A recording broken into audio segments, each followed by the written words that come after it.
It's a beautiful Wednesday morning. Isang magandang Wednesday morning po sa ating lahat. And welcome to another episode of the Ladipo Business Hour Magnegosyo Tayo program. This is our 90th episode na po.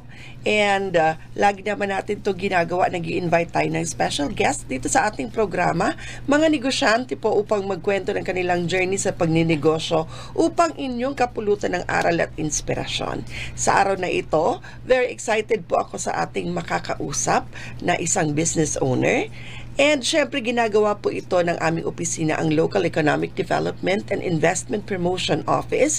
Kami po ay under ng Office of the Governor and pinamumunuan po ito ng ating napakagandang acting governor na si Bibi Glenda Ong Bongao.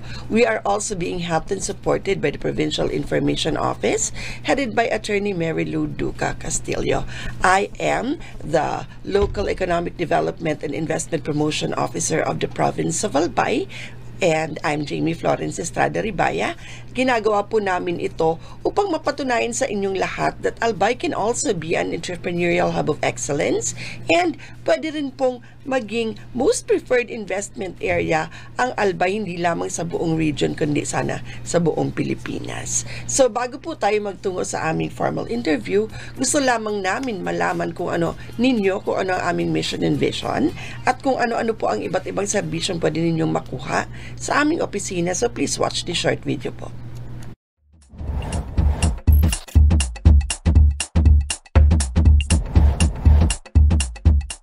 Mandates. The Local Economic Development and Investment Promotion Office is mandated to facilitate, prepare, coordinate, and execute local economic development and investment promotion policies, programs, projects, and activities in compliance with DALJ Memo, Circular Number 2010-113. Vision.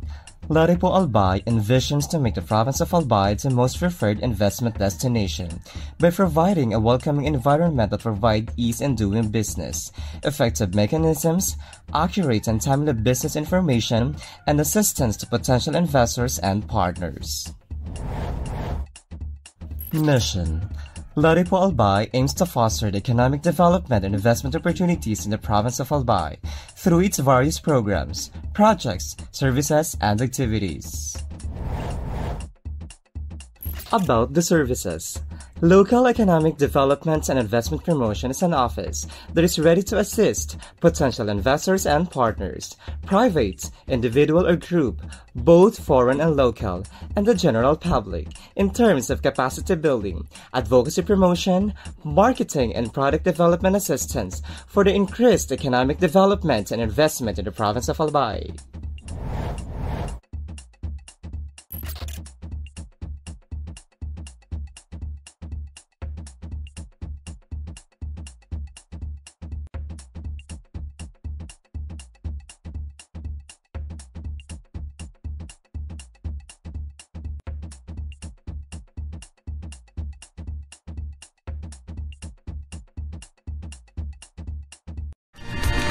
And we're back. Good morning po ulit sa inyong lahat and welcome to another episode of the Ladipo Business Hour, Magnegosyo Tayo. As promised, meron po tayong makakasama na isang business owner sa araw na ito. And friends, join me in welcoming Ma'am Erica O. Perenya.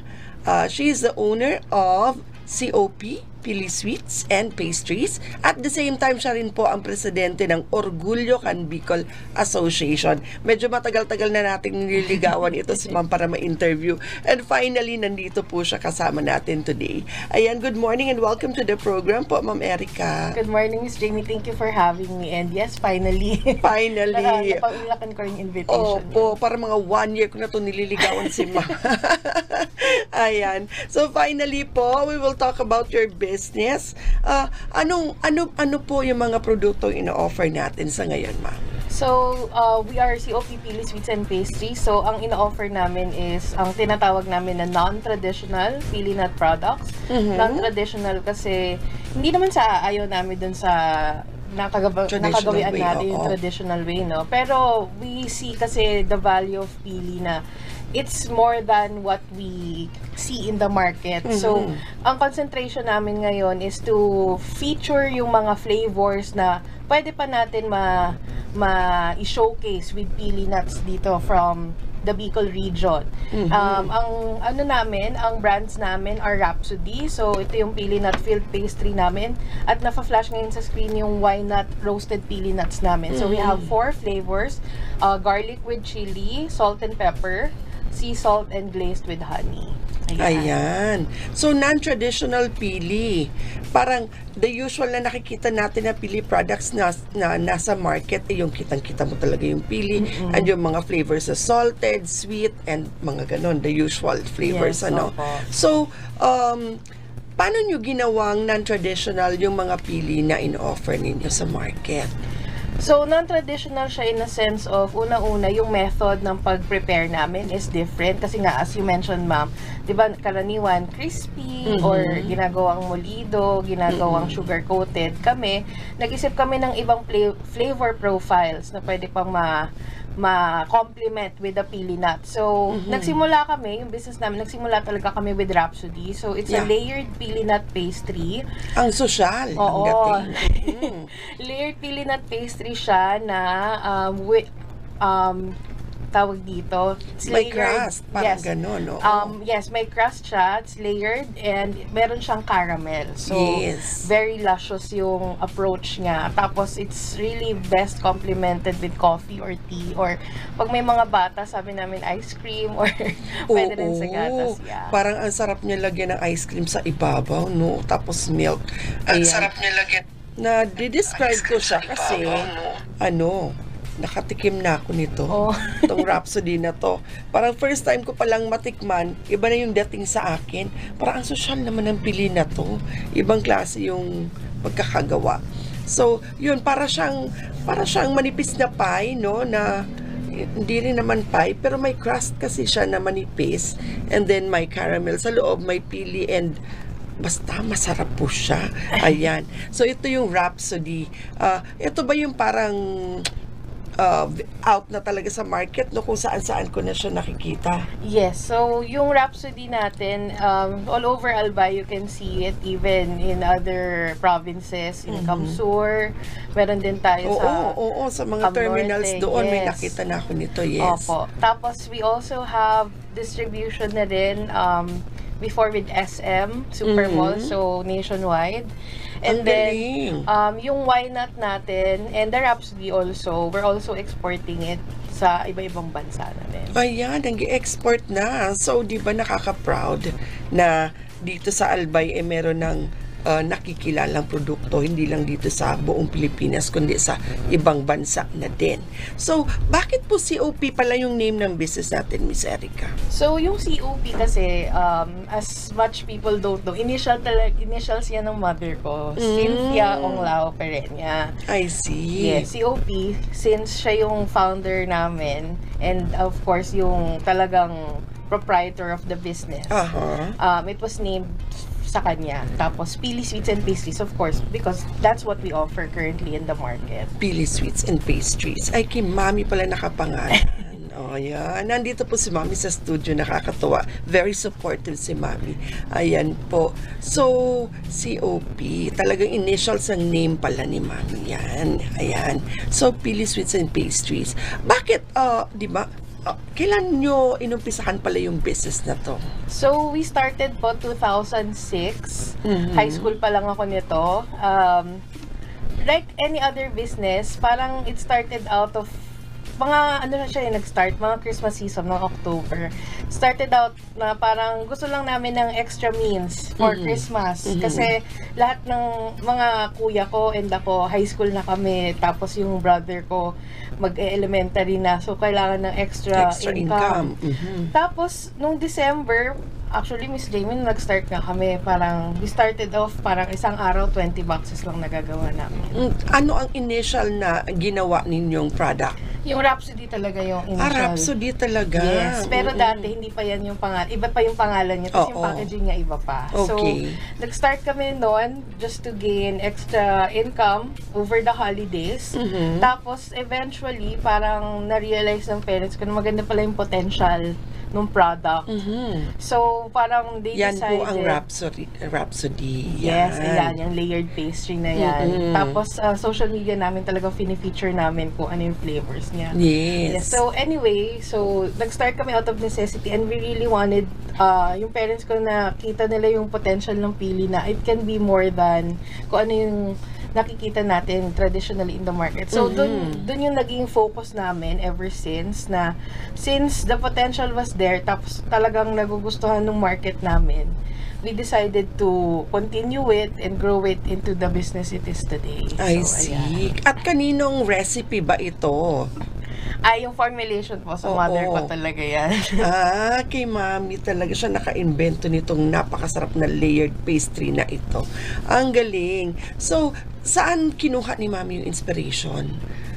Kasi si Mama and yung family talaga namin, mahilig kami magbasa ng cookbooks, mahilig kami mag-bake, mahilig kami magluto. So, siguro, inspiration kakabasa niya ng mga recipes and also looking into other nut-related pastries. Kaya doon niya na-formulate yung idea na ito. Hindi naman to kaagad automatic pagkagawa niya Rhapsody na eh. Siyempre may mga trial and error yan. Yes. So talagang ilang pagsubok, ilang trial and error testing. Kami nga yung unang kami yung unang line of defense na taga-tikim. Taga-tikim. Taga-critique kumbaga. Yes. Bibigay ng medyo maalat, medyo matamis, medyo ganyan kay Mami. Hanggang na perfect niya ito. So, initially, kanino kaya niya to ino-offer muna? Siyempre, di ba, yung mga gumagawa ng ganitong klase ng business na i-inspire sila na ipagpatuloy yung ginagawa nila kasi may mga nagsusupport.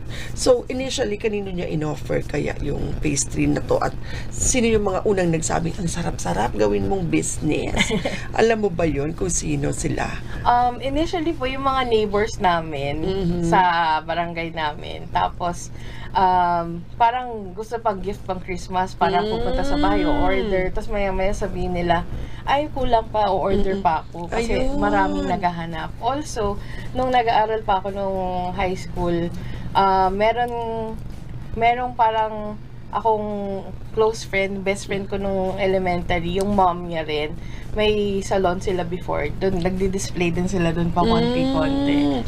Ito ba initially nung in-offer ninyo ay naka-individually wrapped na gaya nung ngayon o isang malaking parang packaging? Ano siya, Miss Jamie? So initially talaga, individually wrapped. Pero yung balot niya, yung, alam niyo po yung cellophane. Ngayon, silver na eh. Yes, diba? naka-foil na po naka-foil siya ngayon. na, Pero dati nag-start kami, yung, alam niyo po yung parang pambalot ng, hindi naman pang pulveron, pero parang almost like that yung material, plastic, na tinitape namin isa-isa. Ang galing, tiyaga po talaga, yes. Oo. So, ganun na pala yung presentation, parang mga cubes na square na pastry. Yes po, opo. So, initially in-offer sa kamakapit-bahay and friends, hanggang sila nagustuhan, hinanap-hanap nila. Kaya dun kayo nakapag-isip na gawin na nating business since maraming naghahanap. Yes po, yes po. Doon po talaga nag-start yon.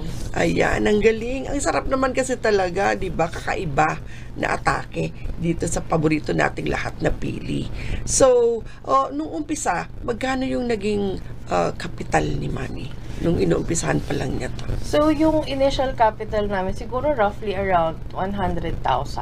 Malaki na din. Medyo malaki. Pero, hindi naman yun all at once. Siyempre, pa konti-konti bibili ng materyales. Tsaka, yung growth naman namin, hindi naman kaagad bumili kami ng ganito karaming equipment. Pa konti-konti lang talaga. As you go, kumbaga. Pero talagang nag-ipon na ng 100,000 tapos nung naka 100,000 sa kana binuksan yung business. O hindi naman, parang yung una maliit lang talaga, parang ingredients lang muna binibili. Ganon. Opo. Okay. So parang we went through the business na pa konti-konti. Nag-start po talaga kaming maliit. Tapos as we went through catering more clients, ganyan. Pabili na ng pabili ng mga equipments, mas malaking oven, mga ganon, space, I see. Okay. So, masasabi po ba na, kahit hindi pa ganun kalaki, no? Yung capital, pwede na mag-start ng ganitong business? Of course, pwede na. Hindi naman yan, naniniwala ako, hindi lang sa capital nagmamatter. Pati rin yung how we use, kung ano yung mga resources natin available. I see. Kasi as an entrepreneur, hindi lang naman lahat yan pera-pera. Pati yung creativity mo, yung willingness mo, pati yung lakas ng loob. Yun talaga. So kayo, as kids, nung time na yon, parang sinupport nyo yung idea ng mami ninyo agad na, o sige, gawin na natin itong business. O naging family business na kaagad na lahat kayo involved na doon sa business. O sa una siya lang muna? To be honest, Miss Jamie, involved talaga kami at the very beginning. Pero yung talagang 100%, syempre, yung bata ako, iba yung priorities ko noon. So, hindi talaga, hindi, parang, yes, we were part of it, pero yung talagang, yung talagang buong puso ko nandun, hindi yun nangyari overnight. Hindi muna. Hindi talaga. Kailan mo na-realize, parang kailangan na ng support ni mami at dito napapasok na ako dito. Mag-desidido ka na, kumbaga, na tumulong. Yung exposure ko kasi, background muna, Miss Jamie. Sige. Yung exposure ko, since high school ako, pag summer, ginagawa ng tatay, iniiwan ako sa mall. Magbabantay ako buong araw. Ng summer, so 7 days a week nga minsan eh.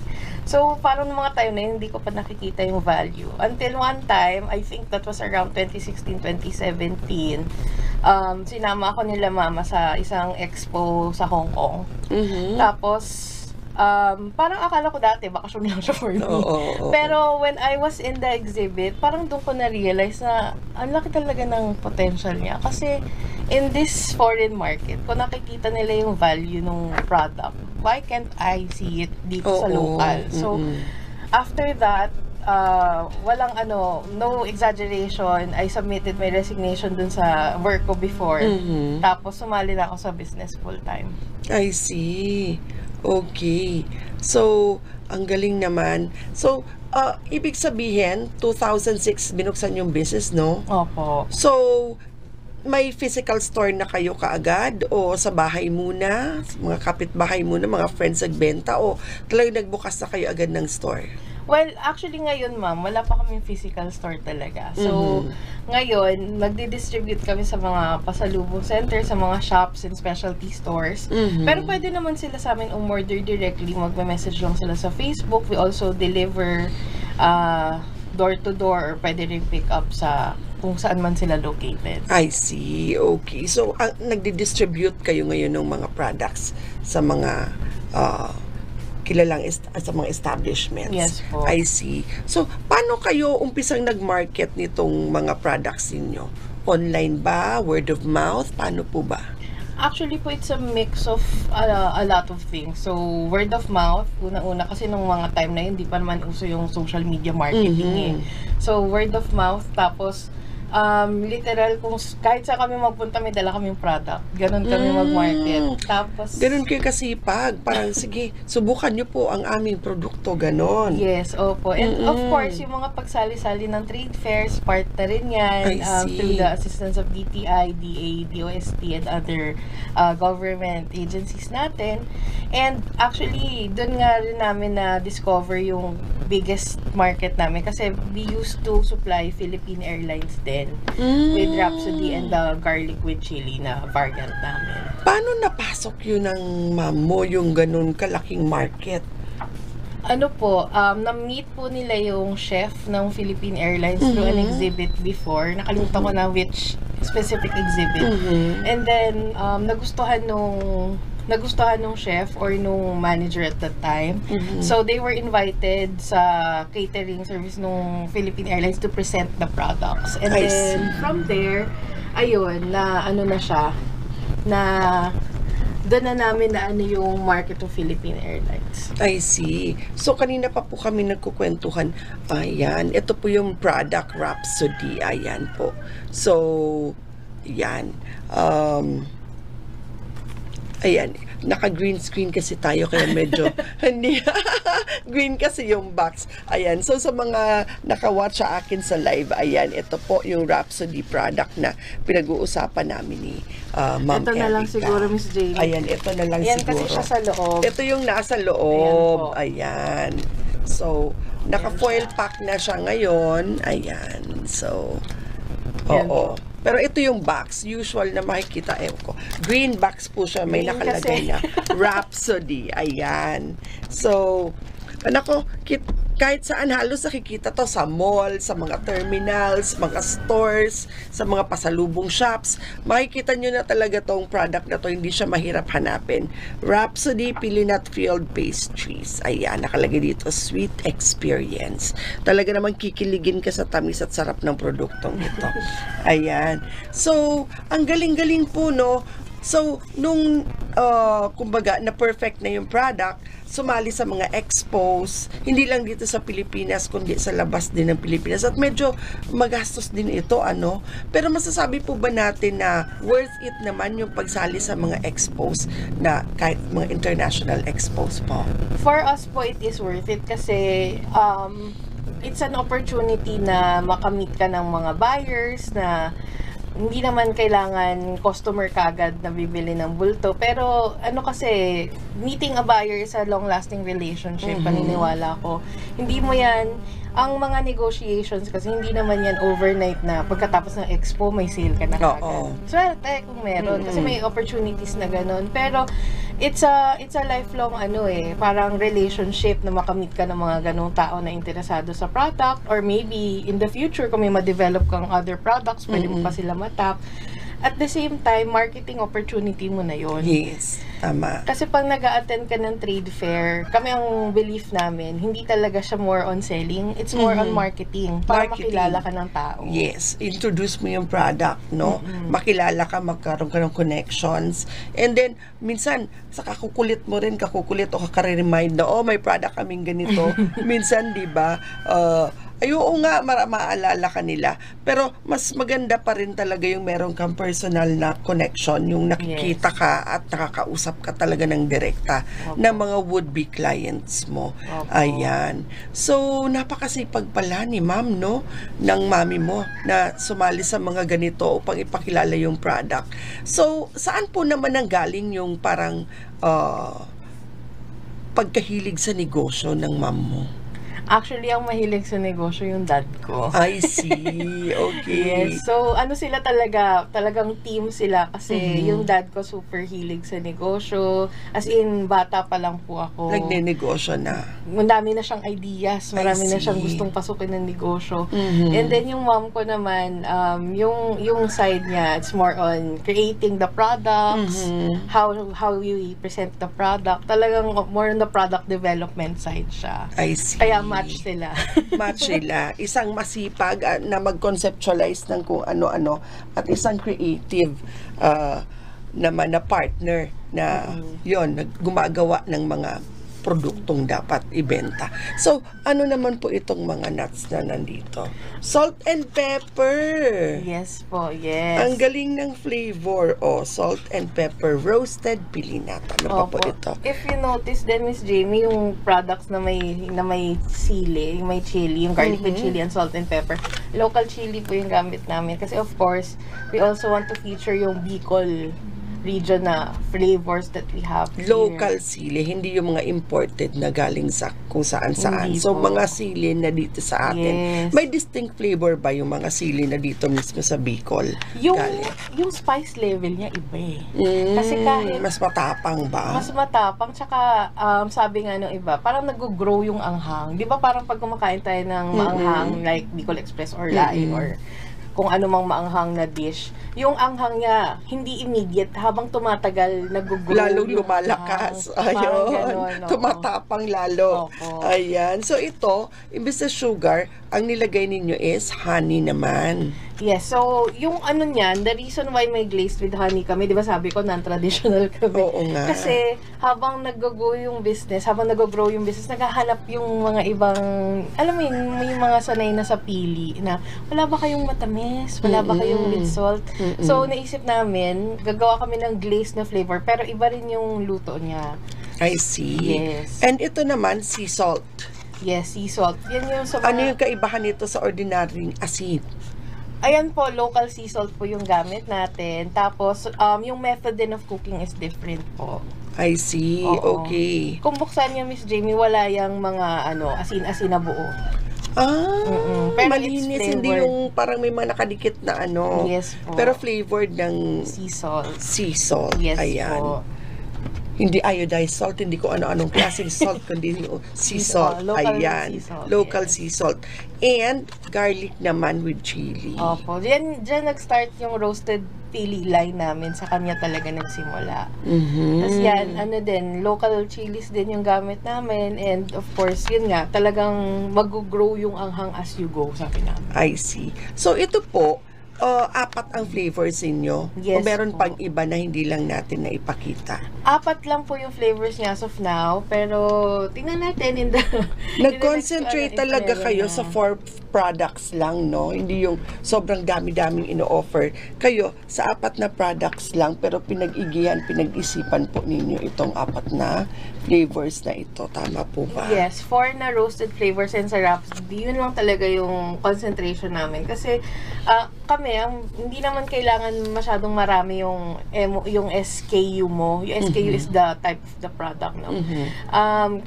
Basta maganda naman yung sales and marketable yung product. Kahit you just have 5 or kahit konti lang, kung anong pinapaniwalaan mo product, yun lang. Di ba nga, Miss Jamie, yung iba dyan, cookies lang. Pero grabe yung sales. So, hindi Yes. kailangan marami. Tama. Oo. Kasi pag masarap naman talaga yung produkto, babalik-balikan at hahanap-hanapin nila yan. Yes So, po. kahit hindi sobrang dami ng flavors, kahit 4 lang yan, 2 lang yan. Pero pag quality, maganda yung gawa, at tumatak talaga yung lasa at kalidad ng produkto, babalik at babalik ang inyong mga customers, kumbaga, no? So, ang galing naman, 4 na products, isang Rhapsody. And then, doon na, umikot na ng maganda yung business. Yes po. And then, from 2006, so halos 9 years, tama ba? 8 years? Going 18 years. 18 years, tama, 18 years. So, 18 years na sa business. So, ano pa po yung mga ginagawa ninyo ngayon para mas mapaganda pa yung produkto? So, ngayon yung concentration namin is nag-offer na rin kami ng products namin sa mga e-commerce platforms like Shopee and Lazada. I see. Also, nag-open na kami recently ng TikTok shop. Kasi doon na yung trend ngayon eh. Oo, yung 3 yun eh. Oo, Oo. kahit ako personally doon nag-order sa 3 yun. Yes. And then, yung social media presence namin, mas pinapa-active namin. And also, soon, hopefully, makapag-distribute pa kami sa other markets locally and sa ibang bansa rin. Ayan, syempre gusto natin makilala ang produkto natin hindi lang sa Pilipinas kundi sa iba't ibang parte ng mundo. So, kayo naman po, how do you maintain the quality of the pili?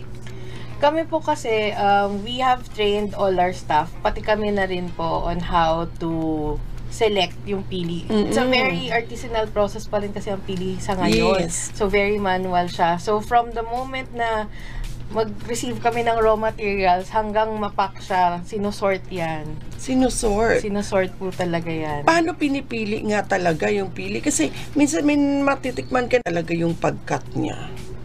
Yes O may po. machines na available dun sa pag-cut ng pinaka-shell na matigas. Oo. Actually po, meron ng mga technologies na nade-develop sa ngayon. So, meron na ngayong parang semi-automatic na pang-crack ng nuts. And I believe, meron din through the efforts of, I forgot kasi kung saan, pero meron na silang machine na nagawa na ibubuhos mo lang, nakakat na siya. Ang galing naman ng ganun. Pero kayo po ngayon, mano-mano pa rin yung pag-cut ng pili?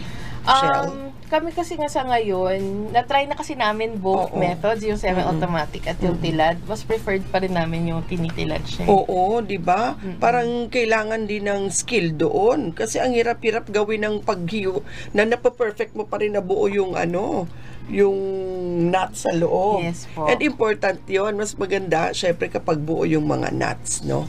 Yes. So, traditional pa rin tayo pagdating dun sa paghiwa. Yes Oo, po. wala daw talaga makakatalo sa kamay ng may skill talagang gawin yun. Ayun. Yes. So, yung mga pilis naman po natin dito rin sa atin o nag-import tayo from other places po? Kami po, as a company, talagang from Bicol kami nagsosource. Galing. As of now, yes. Wala pa namang sa ibang places. Ang galing. For now. Opo. So, nung nag-start kayo, ilan po kayong tao na staff? Ang tao namin dati, kami lang po literal ng mga kapatid ko.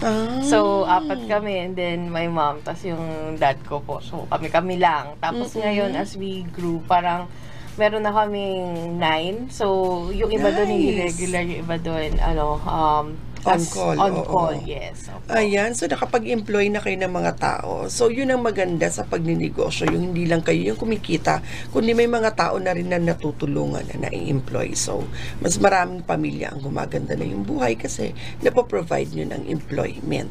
So, nakakatuwa. Siyam na pala kayo ngayon.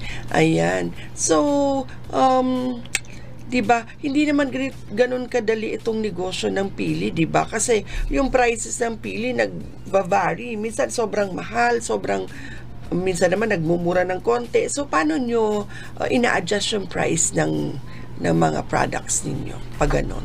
Kami po kasi, Miss Jamie, actually, hindi kami yung nag-a-adjust agad-agad.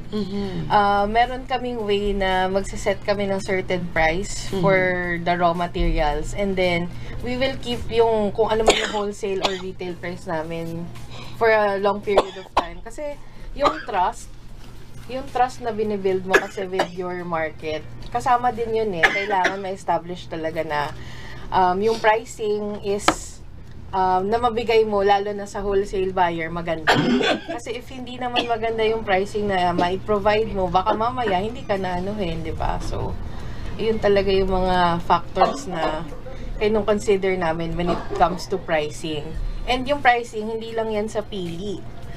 Kailangan mo rin makonsider yung mga other raw materials mo. Lalo na nung nag-pandemic, di ba? So, medyo nag-iba yung pricing ng ibang raw materials like sugar, nag-iba yung pricing ng raw materials like mga chili or yung other raw materials, pati packaging nga factor yun So, marami talagang kailangan i-consider.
Ayan. And we're back po. Ayun, Miss Erica. Yun talaga ang nangyayari pag live. May mga Okay. ganyan talaga. Okay. So, balik tayo dun sa pinag-uusapan natin. Di ba sa business, hindi naman po laging, kumbaga, masaya araw-araw. So, dito po sa 18 years ninyo sa business, ano po yung mga natutunan ninyo talaga as a business owner? Marami po, Miss Jane, Diyos ko. So, yes, tama po kayo, hindi lahat happy days. May mga talagang days talagang susubukan ka talaga kung susubukan ka talaga. So, yung mga natutunan ko in the past 18 years is, kunyari, may mga bagay talaga na hindi para sa'yo. Mm-hmm. Pero, it's yung sabi nga nila, pag nabigyan ka ng no, it does not mean no talaga. Forever, oo. Oo. It means maybe not yet, or baka may something better na darating. Also, yun nga, may mga days na talagang, kunyari, meron tayong mga nakadeal na hindi maganda yung naging outcome or parang nalugi tayo or something like that. May mga days talaga na hindi maganda yung sale. Pero, na lang siya, we can take it as a lesson na baka hindi yun yung market na para sa atin or baka hindi talaga yun yung mga opportunities na para sa atin. Even, basta marami talaga, Miss Jamie, baka abutin tayo hanggang bukas. Pag-usapan natin lahat. Okay. So, pero, may mga ways naman na na-overcome, na nakagawa kayo ng paraan para ma-overcome lahat ng challenges na to. Yes, marami po. Kasi, una-una, sabi ko nga, kailangan yung lakas ng loob mo nandun eh. Kasi kung panghinaan ka ng loob, lahat yan apektado. Kahit ako, aminado ako, may mga days na hindi talaga ako 100%. Pero, at the end of the day, kailangan isipin mo na yung business kasi, hindi lang siya ikaw. Pati yung mga taong nakasalalay sa'yo, yung mga clients mo, tapos pati na rin yung vision mo sa business, kailangan yun yung kapitan mo eh. I see. Okay. So, kakapit ka doon. Kumbaga, laging motivated ka kasi may mga taong nakaasa sa'yo. Pero minsan, di ba, parang may araw na hindi ka raman ganun ka energetic. Ano yung nagpupush sa'yo para, sige, itutuloy ko? Ano yung parang factor na lagi mong iniisip na para hindi ka mag-give up, kumbaga? Ako kasi lahat ng opportunities na dumarating sa amin, hindi yan dumarating na parang araw-araw. For me, when an opportunity comes, kunin mo kagad kasi malay mo sa susunod, wala na yung opportunity na yun sa'yo. So, I see. Yun. Kailangan kahit mahina, kahit hindi maganda yung araw mo, if nandyan na yung opportunity, ba't mo hihindian, di ba? Kasi yun yung lumalapit eh. Okay. So, ngayon, when we're talking about opportunities, ano yung excited kayo lagi na parang pag narinig nyo, merong ganito, excited na kayo? What keeps us excited po, ganon? So, ano ba?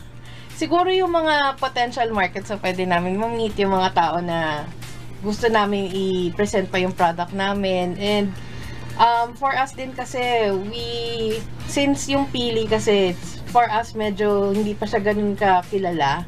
Excited kami na mapakilala pa siya sa mas maraming tao. Hindi lang as our products, pero as a raw material. Medyo na-curious ako, di ba, dinadala nyo siya sa ibang bansa. Yes, po. Usually, yung mga foreigners ba, kapag na-try nila for the first time yung products, ano usually yung sinasabi nila about our Pili? Well, maganda yung feedback nila about Pili kasi it's something unique that they haven't tried. Yun ang lagi nila sinasabi sa amin. Hindi nga raw nila alam na nag-exist yung product na yon. So, pag natitikman nila for the very first time, they're very excited kasi hindi pa nila yung na-encounter ever sa buhay nila. And kami yung parang naging way para mapakilala yun sa kanila. Kasi globally, ang mga known na products, syempre yung mga macadamia nuts, mga almond nuts, pero mga walnuts, di ba? Pero yung Pili, parang kakaiba. And they say it's parang milky. Parang naalala ko dati yung ambassador from ano ba yun, European Union yata yun. Sabi niya, milky daw yung taste ng pili natin. Do you also get that same comment when you travel? Yes, yung milky buttery texture niya. Texture, oo. Yes, opo. Kasi yung pili natin, hindi siya tulad ng other nuts as you mentioned, Miss Jamie. Di ba yung nuts very crispy kagad, or malutong, or sobrang tigas. Yung pili, kahit matigas yung shell niya, pag kinagat mo, it's very soft. Yes, very soft. mild. Oo.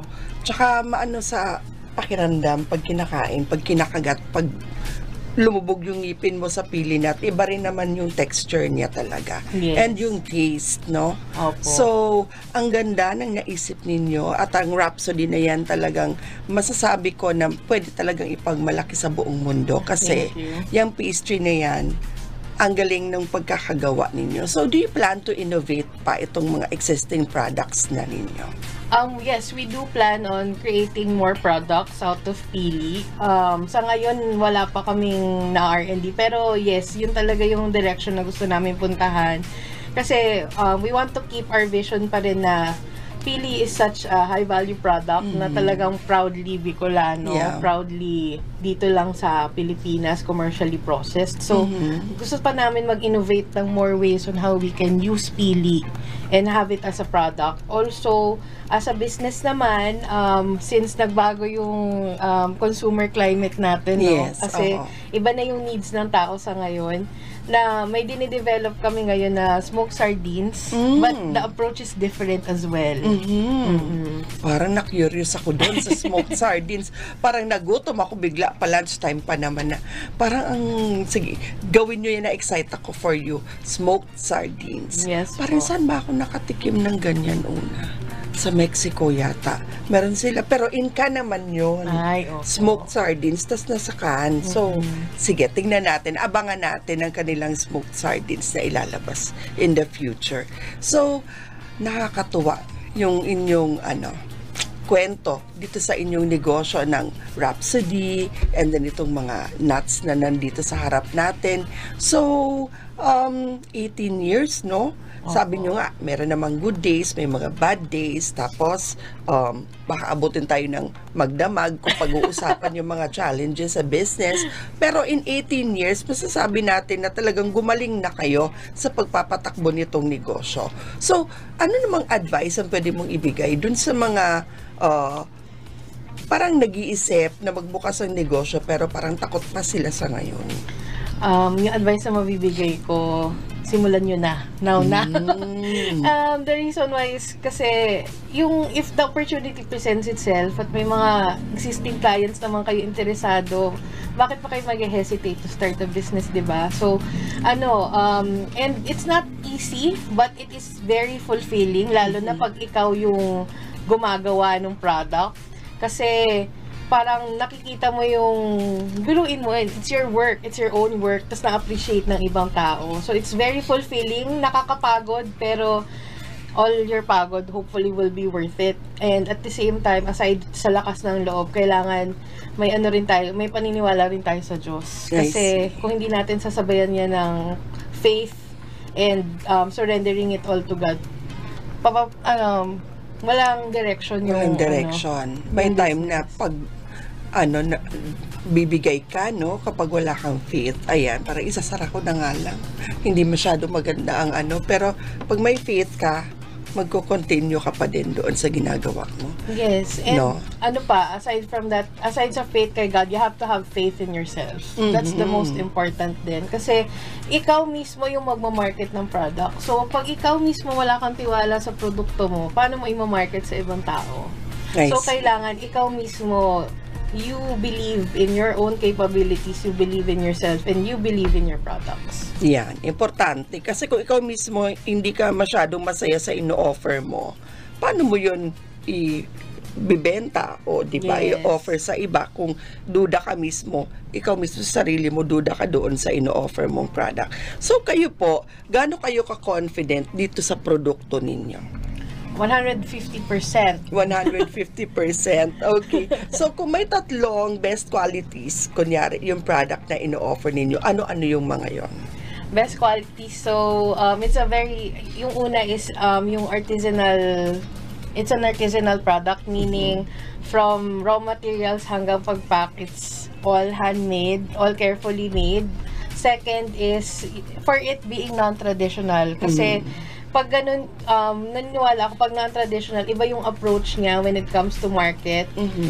High value yung presentation niya. Yun yung pangatlo, Miss Jamie. High value yung tina-target namin na market. Kasi hindi man bultuhan, but if the value of the product is high, if you find a niche market na para sa'yo, dun yung market mo. I see. Okay. And then, ano pa po yung isa na description mo dito sa inyong product? Sige, isa pa. So, isa pa, talagang, ano yan, made from the heart. From the heart. Importante yon, lalo kapag food business, no? Opo. Kasi sa lasa, malalaman mo ito, gawa ito ng taong mahal na mahal itong pagkain na ito. Kasi mararamdaman mo if it's made from the heart. Yes. Ayan. So, quality check, sabi nyo nga, ikaw, kayo, tsaka yung mga tao ninyo, train nyo talaga na maganda yung quality ng inyong produkto. Kasi sabi mo, in 5 seconds, pwedeng masira ang reputation ninyo. And kapag nasa food business, sobrang importante yun, Yes. na you always keep the quality of the products that you have for sale in the market, no? And is customer feedback also important to you? Yes, we highly value customer feedback. Whenever may feedback nga po, dati, at first, syempre, masakit. Kasi, Kinikriticize yung ano mo. ka. Pero Oo. if you think of it objectively, parang it's an opportunity for you to, improve the product, tapos para mas maging better pa yung maging approach mo sa pag-develop ng products. Paano nyo hinahandle yon? Parang meron bang time na parang nasaktan ka sobra sa comment, and how did you handle it naman? Well, tao din naman kasi kami, no? Parang we take a second. Of course, we acknowledge the feedback. We thank the client for the feedback. Tapos kami, we respond objectively. If there are any feedback na talagang kailangan ma-replace yung product or kailangan we will really attend to you, check the product, and if necessary, pwede namin palitan. I see. Very good. So, maganda yon sa mga negosyante na nakikinig sa feedback, maging positive or negative man yan, ano? Yes, opo. So, important lagi na happy ang mga clients natin. And napansin ko lang, napakaganda ng packaging ng produkto ninyo. Ito ba'y sarili ninyong concept o may mga taong nakatulong sa inyo para makapag-come up ng ganito kagandang packaging? So, yung concept ng packaging actually came from my parents. Pero syempre, yung we have a designer na tumulong sa amin. Pero the concept was sa parents ko talaga. I see. Yung ganyan kaganda yung kulay, malinis. Sa parents pala talaga. Yes. So, kayo po ba ay nagtitake advantage din ng mga trainings and seminars na binibigay ng mga partner agencies namin like DTI, DOST? May mga naitulong din po ba sila sa business ninyo? Of course, Miss Jamie. Lahat ng pwedeng opportunities na ma-present ng mga partner agencies natin in the government, we're very present doon kasi naniniwala kami na kailangan may partnership din with government when it comes to marketing and of course promoting your products. Tapos syempre, mahalang training. Oo, tama. Let's be real. Mahalang Yes. training, lalo na pag private. So pag may ino-offer, let's take the opportunity. So, Ayun. opo, one time kami nagkasama nito ni Ma'am Erica sa Saud doon sa Shangri-La. So, kayo po ay lagi kayo nagpa-participate kapag may mga paganitong events sa DTI? Yes po. Pag may mga trade fairs, we try to attend as much as we can kasi ngayon medyo busy. Pero yes, kasi as I mentioned kanina, Miss Jamie, marketing opportunity yun. And So, may mga nagbukas din naman talagang mga opportunities sa inyo sa kakasali sa mga ganito po? marami, Miss Jamie. Pati nga po yung ibang export markets namin, it's through those trade fairs. I see, ang galing. So, sa ngayon po, mga saang bansa na kayo nag-export ng product ninyo? So, before po, we used to export in Japan, US, South Korea, Hong Kong, tapos sa Singapore. Wow! Ang galing-galing naman. Isang albayana business owner na nakakapag-export na sa ganitong bansa. Kumusta naman po ang experience sa pag-export ng mga produkto? May mga challenges din po ba kayo na-encounter? Marami, Miss Jamie. Para sa iba na parang nagpaplano din na mag-export na kanilang products, anong advice ang pwede ninyong ibigay? Well, una-una sa lahat, we have to be compliant talaga with requirements. So, lalo na pag food business, you have to have your FDA, LTO, pati yung mga mayor's permit, DTI permit, all the permits kailangan meron, pati CPR. CPR for the products individually. Also, second, educate yourself with yung mga Incoterms na tinatawag mga export terms. Kasi pag batuhin ka na ng buyer ng term na ex-work or FOB, baka mamaya hindi natin alam yung mga ano risks. ba yung mga yon, di ba? Yes, oo. So, kailangan knowledgeable tayo. And third, kailangan intindihin natin yung pricing, convention, and yung risks na kasama doon. How did you prepare yourselves ba pagdating dito sa magbubukas kayo ng panibagong kumbaga gagawin sa business na export ng tinatawag? Paano kayo nag-prepare dito? Nag-prepare kami doon through, of course, nagtanong-tanong kami sa mga partner agencies what to do. We also, of course, prepared all the permits necessary. Tapos, kasi when we go to exhibits, hindi lang buyers yung nami-meet namin, pati mga kapwa exhibitors nami-meet namin. So, through their experience, nagtatanong kami sa kanila on how they got into export. Tama. They gave us very valuable advice. So, yung mga exhibits na yan, it's also an opportunity to exchange mga best business practices. Best practices, tama. Ayan. So, yan, napatunayan ko na rin yan na sa pag-attend ng iba't ibang mga trainings and seminars na out of Albay, let's say, no, dyan ka talagang makakakilala ng mga taong makakatulong at makakabigay sa'yo ng iba't ibang ideas. And sa pagninegosyo din, important yung marunong ka magtanong, di ba? Yes. Mag-inquire, and then lalapit ka talaga sa mga taong alam mong makakatulong sa'yo, no? So, ganun ang ginawa ninyo, Yes, di ba? So, skill din po yun, yung pakikipag halubilo, di ba? Yes, Yung pakikipag-communicate sa ibang tao para makakuha ng mga ideas, makakapag-enhance pa ng skills and knowledge mo as a business owner. So, ang ganda ng gano'n, na-enjoy nyo talaga yung mga trade fairs, yung mga expos, yung ganyan. Yes. So, meron kayong mga specific persons in mind na gustong pasalamatan na nakatulong sa inyo ng malaki dito sa negosyo ninyo. I'll give you the time to thank them po. Specific persons in mind? Kasi marami sila, Miss Jane, to be honest. Hindi ko na lang siguro sila isa-isahin kasi baka may maiwan. Baka may magtampo. But I'm very sure that they know who they are kasi again, with yung business namin, it did not happen overnight. Hindi yan overnight success. Walang negosyong na overnight success.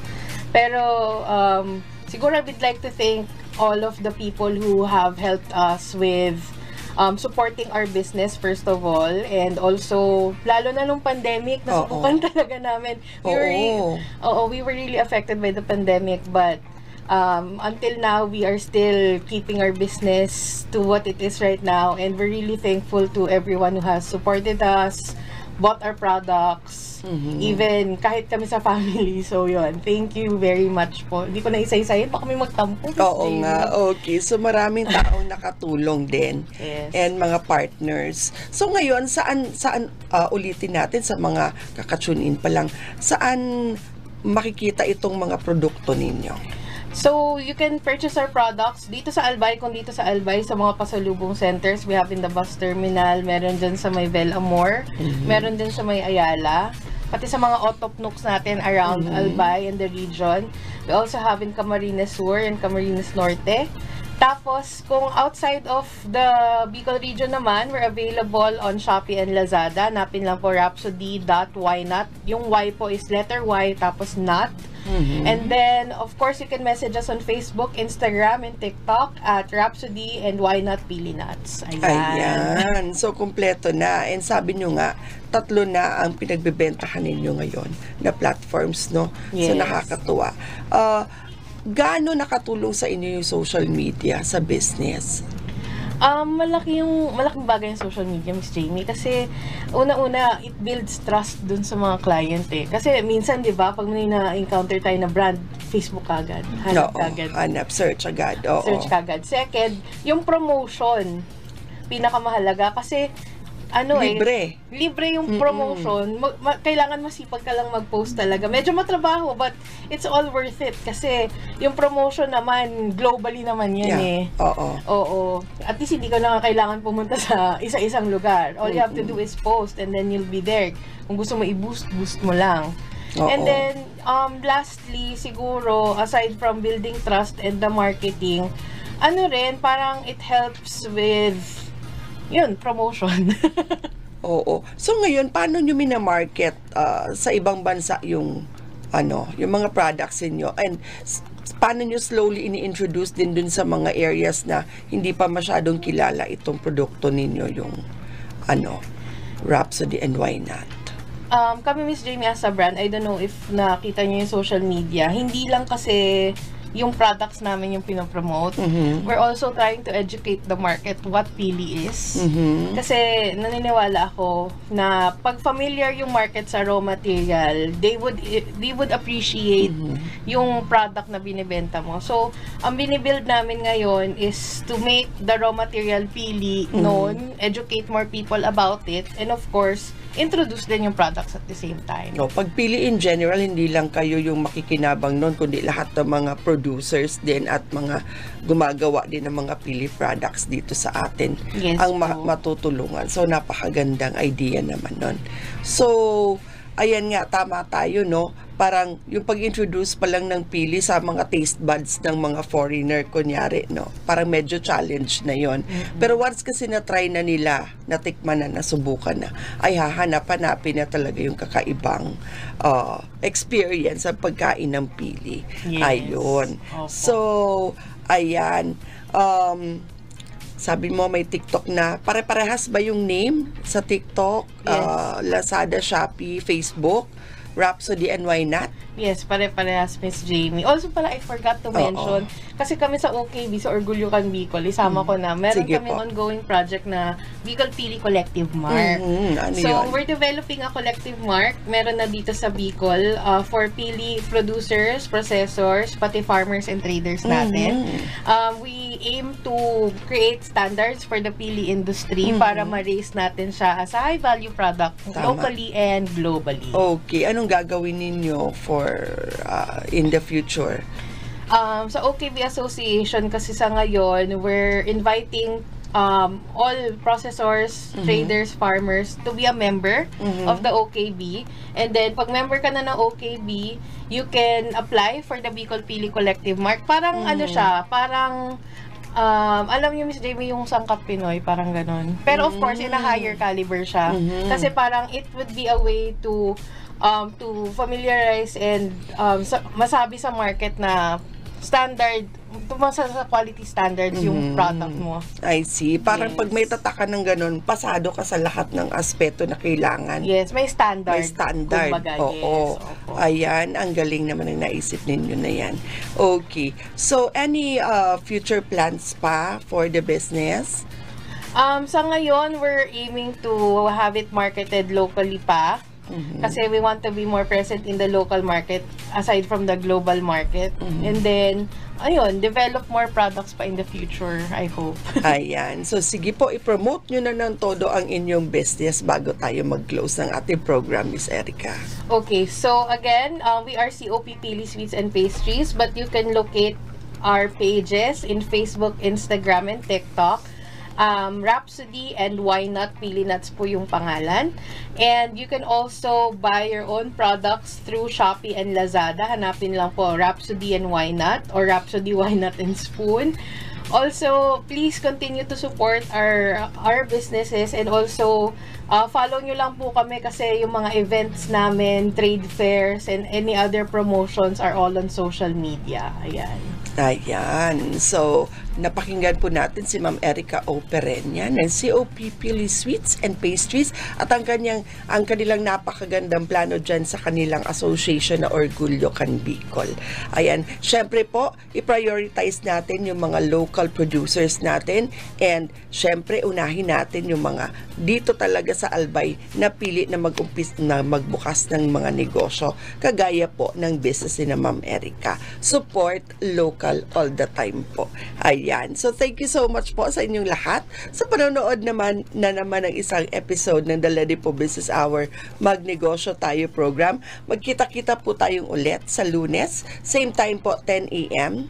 to 11 a.m. for another business talk sa Lady Po Business Hour. Thank you so much once again to Attorney Mary Lou Duca Castillo for allowing us to use this beautiful studio of yours, and to Sir na kasama natin lagi dito sa studio, and sa mga staff ko dyan, and to Miss Ella sa pag-invite kay Miss Erica na maging guest natin. And sa inyo po na mga nanonood, pakita din po natin ang ating suporta sa mga local business owners sa kagaya nila by sharing po this program sa inyong mga Facebook pages and walls. Ito po yung way natin na masupport natin sila, mas kumalat ang information tungkol sa negosyo. And sa mga business owners naman po na gusto na ma-promote ang inyong mga negosyo for free as long as you are an Albay-born business owner and compliant po kayo sa lahat, DTI, Mayor's Permit, BIR, ipopromote po namin ang inyong mga negosyo for free. Just get in touch with us po sa Lady Po Albay Facebook page. Ayan. So, thank you so much, Ma'am Erica, for being our guest sa wakas. Sa wakas, ay guest ka na si Ma'am Erica. And thank you po, Mami, for being supportive of Miss Erica. Nandito po ang kanyang mom. And sa inyong lahat po na nanonood ng aming episode, thank you. And enjoy the rest of the week po. Bye-bye po. Thank you. Bye-bye. Ayan.